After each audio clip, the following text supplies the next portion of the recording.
Azərbaycan Respublikasının Elm və Təhsil Nazirliyi və Peşə Təhsili üzrə Dövlət Agentliyinin təşkilatçılığı ilə keçirilən Peşə Təhsili Nailiyyətlər və Çağırışlar konfransına xoş gəlmisiniz.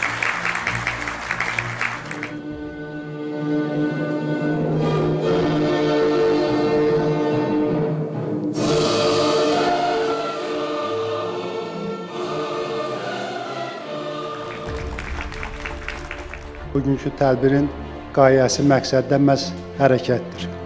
Peşə təhsili sahəsində qeyri-kafidən kafiyə, yaxşıya, əlaya doğru olan hərəkət.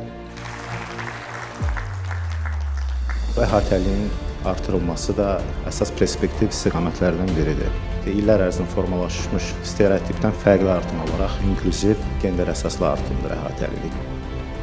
Təhsil müəssisələrinin təmsilçisi olaraq məhz əmək bazarı üçün müvafiq kadrların hazırlanmasında və rəqabətə davamlı səriştəsi olan kadrların hazırlanmasında önəmli bir missiyanı həyata keçirirsiniz.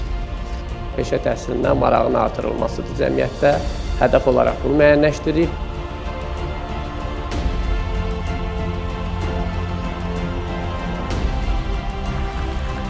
Tədbirimizin ikinci hissəsi mövzular üzrə müzakirələrlə